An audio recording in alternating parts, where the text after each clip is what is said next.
Welcome to this episode of the Broadway Shuffle, a Texas Tech sports podcast. We are here to react to Texas Tech's 91-71 win over the Akron Zips in the round of 64 of the March Madness tournament here in 2026.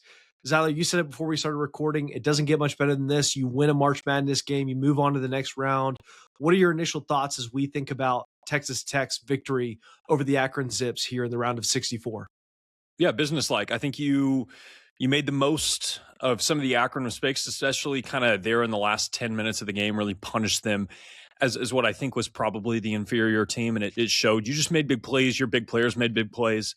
And I thought you got really good minutes from Mosley. I think that was something that I think is going to be crucial for you in the next round, and I think we'll talk about that in a little bit. But Christian was great. Jalen Petty was phenomenal. Maybe his best game as a Red Raider in the biggest stage. And yeah, I mean, I think you came out, had a game plan, and you executed it. And Akron punched back. I mean, they didn't die. They didn't wither. And I think that was a good team. You just showed that, yeah, hey, we're the 5 seed. We're a top 20 team.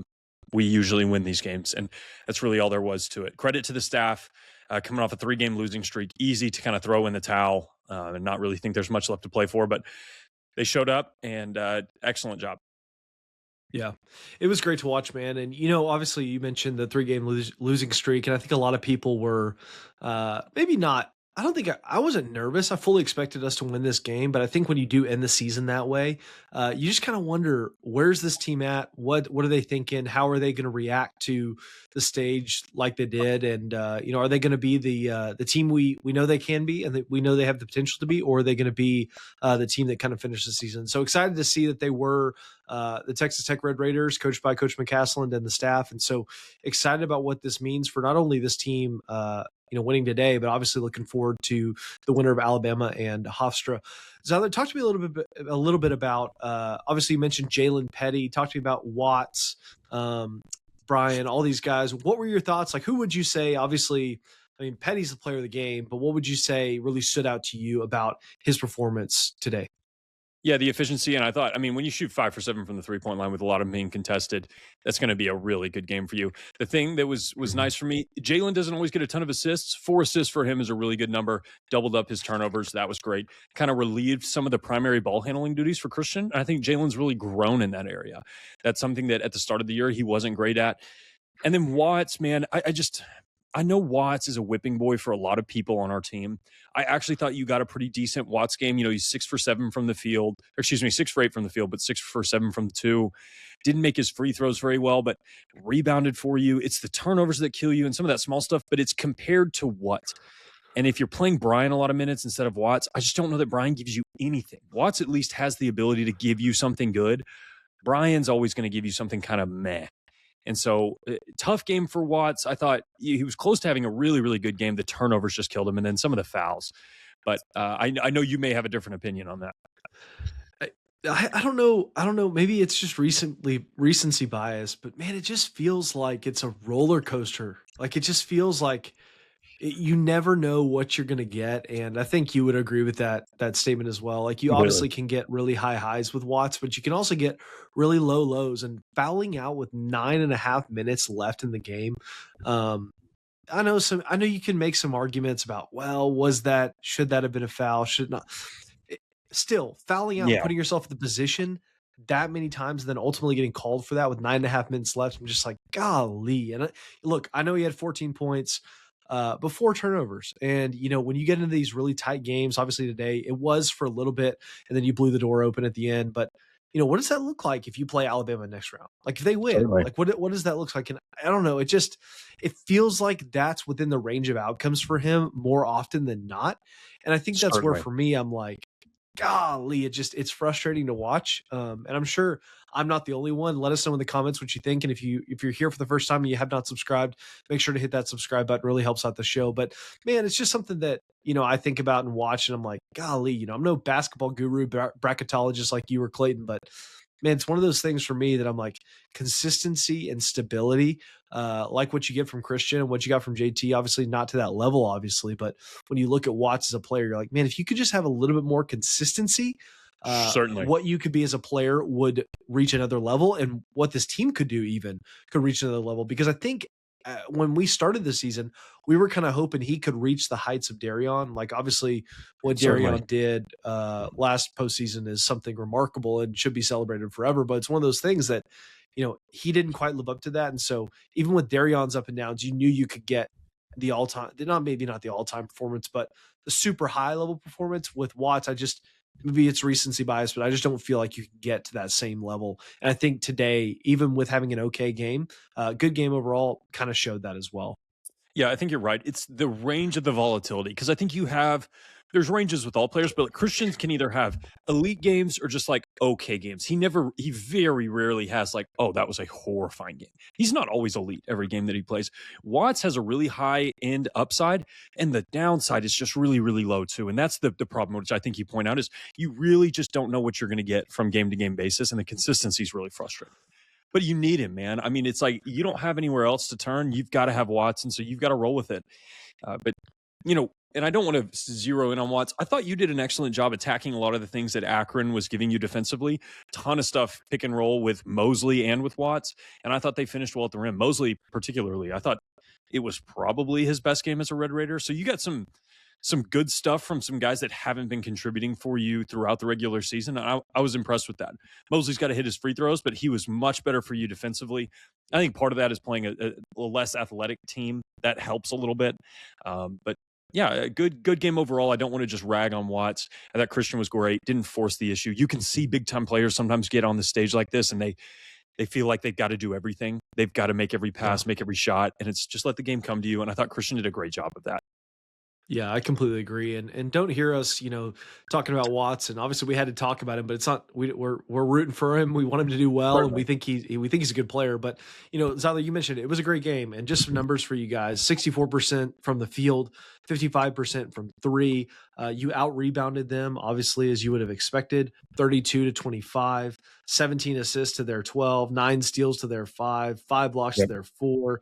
You did have 10 turnovers to their 9, which.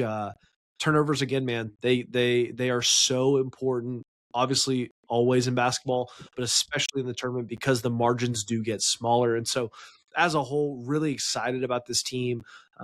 Very excited for the way they bounce back, and a great game overall. Zyler, looking ahead to this next game, obviously we're recording this before the Alabama Hofstra game has gone final, reacting to make sure we get it out to you guys.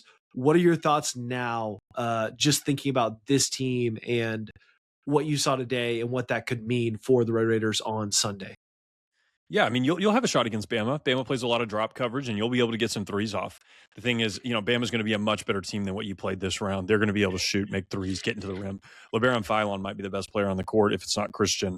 So you're going to have to play a great game. I think you can win with maybe an A- game if you get a bad game from Bama, but you're not going to be able to win with a B+ game. This is a good team. That's what happens when you play in March Madness. There's no slouches really when you get past this initial round. So you're not going to get a double-digit seed unless Hofstra pulls it off. And they very well could. That's a team that I think can challenge you too. They've got 2 really elite shot-making guards. Either way, I think you've got a tougher matchup coming after this. So should be a battle either way, and I'm looking forward to it. Grant, I love that you get the extra time off, get to rest a little bit, get your guys ready. And yeah, one player that we haven't talked about enough, Donovan. I think the most consistent player on our team. I know, and I wanted to make sure that I gave him his flowers. Just an elite shot maker, gets in position defensively, rebounds when he can.